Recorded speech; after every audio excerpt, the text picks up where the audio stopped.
রমজান মাসে রোজা রাইখা আপনি রোজা রাখছেন, আপনার তো আল্লাহ তাআলা ভরপুর নেকি দিবে। এবার আপনারা যদি কোনো ব্যক্তি দাওয়াত দেয় ইফতার করার, যদি কোনো ব্যক্তি ইফতার করায়, হাদিসে আসছে কোনো ব্যক্তি কোনো ব্যক্তিকে যদি ইফতার করায়, তাহলে ওই লোকটা রোজা রেখে যে নেকি পাইছে ইফতার করানেওয়ালা সমপরিমাণ নেকি পেয়ে যায়। এই ভয়ে রমজান মাসে অনেকেই রোজা রাখে আর একবারই ইফতারির দাওয়াত খাতি চায় না। 17 ঘন্টা রোজা রাখে নেকি কামাই করলাম, কষ্ট করলাম আমি, আর উনি দুটিয়ে ডাইল ভাত খাইয়ে নেকিটুক নিয়ে যাবে। বাবা আমি রোজা ইফতারি খাবো না, ইফতারি পরে যাবানি। বয়তে যে ওই বাড়ি যে ইফতার করলে তারে রোজার নেকি দেওয়া হয়ে যায়। এ জায়গা আপনার লাভ কি জানেন? ওই বাড়ি ইফতার করলে ওই লোকটা ইফতার করাইয়া যে নেকি পাইছে তার চেয়ে আপনি তার বাড়ি খাইয়ে বেশি নেকি পাবেন। এটা আপনার জানা নাই, আমি বলে দেই। আপনি একটু ওই বাড়ি ইফতার খাওয়ার সময় ইকরামের নিয়ত করবেন। কি নিয়ত? কি ইকরাম? যে আমার ভাই আমারে ইফতার খাওয়াইয়া সে নেকির আশা করতেছে, কাজে আমি তারে নেকি দিয়ার ইকরামের নিয়ত রাখলাম। আমি তার বাড়ি খাবো, তার নেকি হবে, এটা ইকরাম না? তারে উপকার করে না? ইকরাম মানে উপকার করা। তারে এই উপকার করার নিয়তে তার বাড়ি খাবেন। আর হাদিসে আসছে কোনো ভাই কোনো ভাইকে যদি ইকরাম করে, ন্যূনতম ছোট ইকরামও করে, আল্লাহ তাআলা তাকে একটানা 10 বছর ইতিকাফের সওয়াব দেয়। আপনি তার বাড়ি ইফতার করে ইকরামের নিয়তে ইফতার করলেন, সে পাইলে একটা রোজার নেকি। এদিকে ওয়ালা ইনতাকাসু মিন উজুরিহিম শাইআ, আপনার রোজার থেকে একটু কমবে না, তাকে আল্লাহ তাআলা অতিরিক্ত একটা রোজার নেকি দান করবে। ফাঁকে আপনি তার বাড়ি ইফতার খাইয়ে ইকরামের নিয়তের ওসিলায় আপনি 10 বছর ইতিকাফের নেকি নিয়ে বাড়ি আসলেন।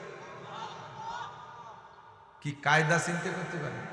কাজেই আপনি যে মাসালাটা শুনবেন, শিখেবেন, চার দোকানে যে 5টা কথা গল্প করবেন, এই 5টা কথার পর যদি একটা লোক একটা কথার পর আমল করে, তাহলে আপনি ওই আমল পরিমাণ নেকি আপনিও পেয়ে যাবেন। ওই লোকটার কোনো কমতি হবে না, ওই লোকটার কোনো কমতি হবে না। فقال أبو هريرة قال رسول الله صلى الله عليه وسلم من يأخذ مني 5 خصال, আমার থেকে 5টা কথা কে নিবা? মাইয়ামালু বিহিন্না, নিজে আমল করবা। আও ইউআল্লিমু মাইয়ামালু বিহিন্না, অথবা যারা আমল করতে চায় তাদেরকে শিখাই দিবা, তারা কথাগুলোর পর আমল করবে, পারবা। বলার সঙ্গে সঙ্গে ফাকাম আবু হুরায়রা ফাকালা আনা ইয়া রাসূলুল্লাহ, সঙ্গে সঙ্গে সবচাইতে আগে দাঁড়াই গেলেন আবু হুরায়রা আর বললেন, হুজুর ওই 5টা কথা আমি নেব, 5টা কথা আমি নেব। আমি একটু বলতেছি, আমি যে 5টা কথা বলবো, কে নেবেন? এর ভিতরে কে আগে হাত উঠাইতে পারবেন? আঙ্গুল ফাঁকা ফাঁকা করেই দাঁড়ান, নেবেন ইনশাআল্লাহ? আগে পিছে হয়ে গেছেন, তারপরে সবাই তো হাত উঠাইছি।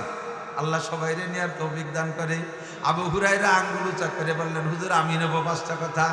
এবার আবু হুরায়রা বলেন, ফাকাদা বিয়াদি, হুজুর আবার হাত কান ধরলেন, এক হাত ধরলেন।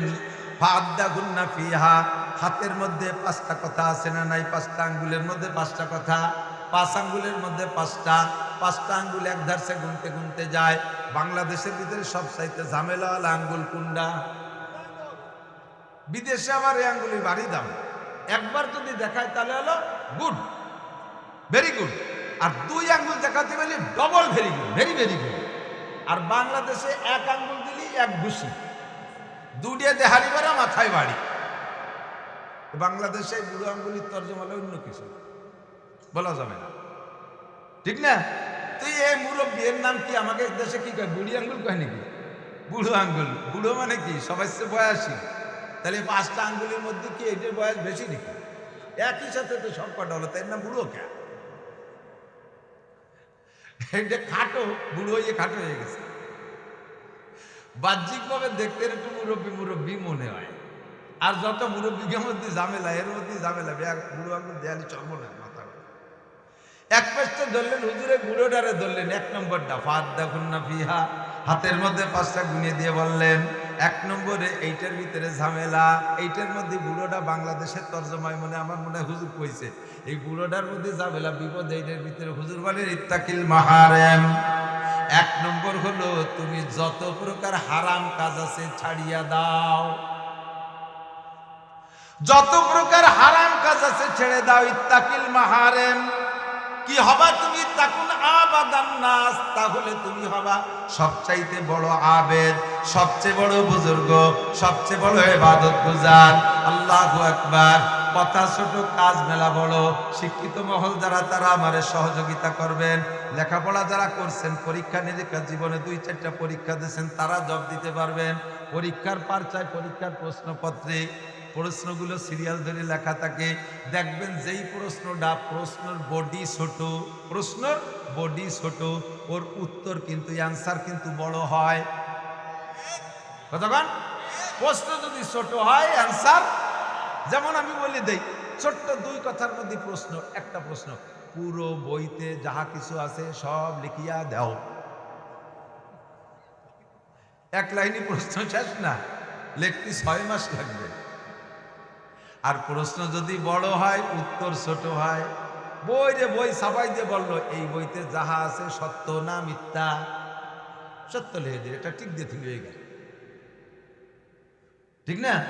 প্রশ্ন যদি ছোট হয়, অ্যান্সার বড় হয়।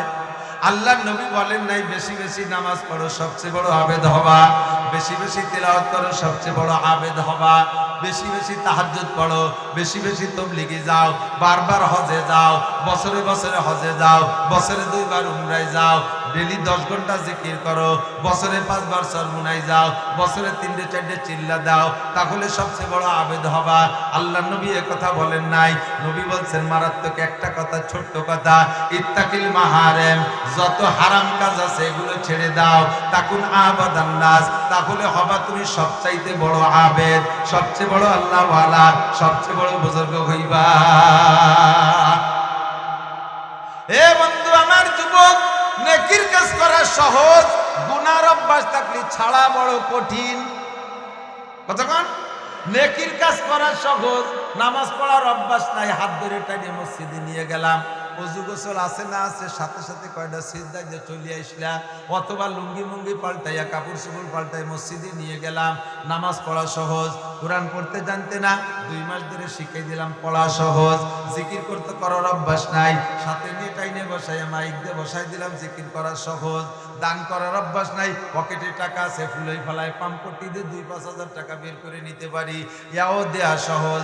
কিন্তু গাঁজা খাওয়ার অভ্যাস ছেড়ে দেয়া কঠিন, বিড়ি খাওয়ার অভ্যাস ছাড়িয়ে দেয়া কঠিন, এবা খাওয়ার অভ্যাস ছাড়িয়ে দেয়া কঠিন, জিনা করার অভ্যাস ছাড়িয়ে দেয়া কঠিন, চুরি করার অভ্যাস ছেড়ে দেয়া কঠিন। কতক্ষণ টিকিটিং না, সুদ খাওয়ার অভ্যাস ছাড়িয়ে দেয়া কঠিন, ঘুষ খাওয়ার অভ্যাস ছাড়িয়ে দেয়া কঠিন, বেপরদা করার অভ্যাস ছেড়ে দেয়া কঠিন, গালাগালি করার অভ্যাস ছেড়ে দেয়া কঠিন, মিথ্যে কথা বলার অভ্যাস ছেড়ে দেয়া কঠিন, বিপদ শিকায়ত করার অভ্যাস ছেড়ে দেয়া বড় কঠিন। কতক্ষণ টিকিটিং না, আইল ঠেলা অভ্যাস ছেড়ে দেয়া বড় কঠিন। গুনার কাজকে ছাড়া বড় কঠিন, নেকির কাজ করা যত সহজ, গুনার কাজে ছেড়ে দেওয়া অত সহজ না।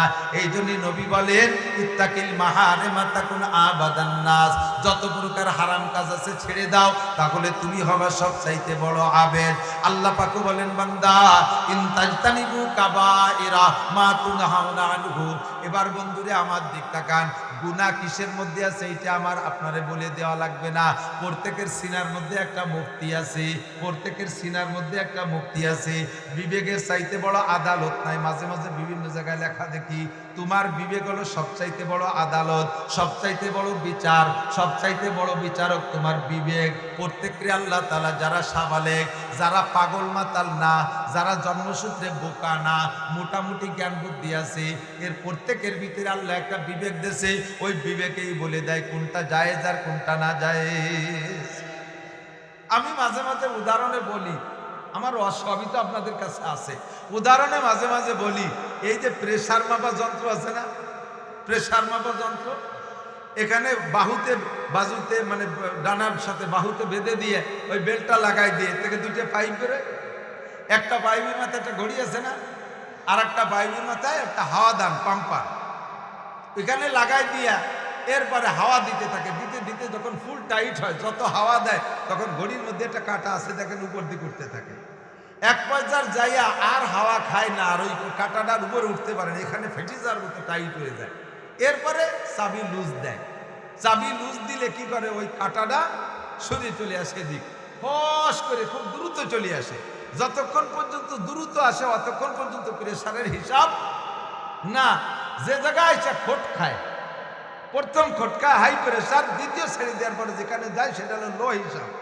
এই হাই আর লোর হিসাব করে কাঁটাটা যে জায়গা থেকে বাড়ি খায় সেই জায়গা, ঠিক না?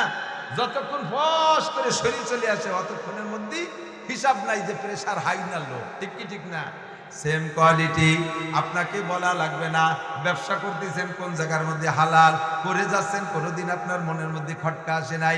একটা জায়গার মাল কিনতে যে মনের মধ্যে ধাক্কা লাগছে, এবার আপনি মনে কইতেছেন যে এই কথাটা একটু হুজুরের কাছে শুনে নেই, মুফতি সাহেবের কাছে জানিয়ে নেই। না, আপনার জানা লাগবে না। যে জায়গা আপনার বাড়ি খাইছে ওই জায়গার মধ্যে আপনার হারাম আছে, ওইটি আপনার জানার দরকার নেই। আপনার প্রেশারের কাটায় বাড়ি লাগছে, ওই মাল আপনি কিনেন না। এই জায়গার টাকা দেব কি দেব না, কত জায়গা টাকা দিয়েছেন, কোন জায়গা আপনার মনের মধ্যে ধাক্কা খাই নাই। একটা জায়গা টাকা দিতে যে মনের মধ্যে বাড়ি খাইছে, দেখি ইমাম সাহেবের কিছু শুনে নেই।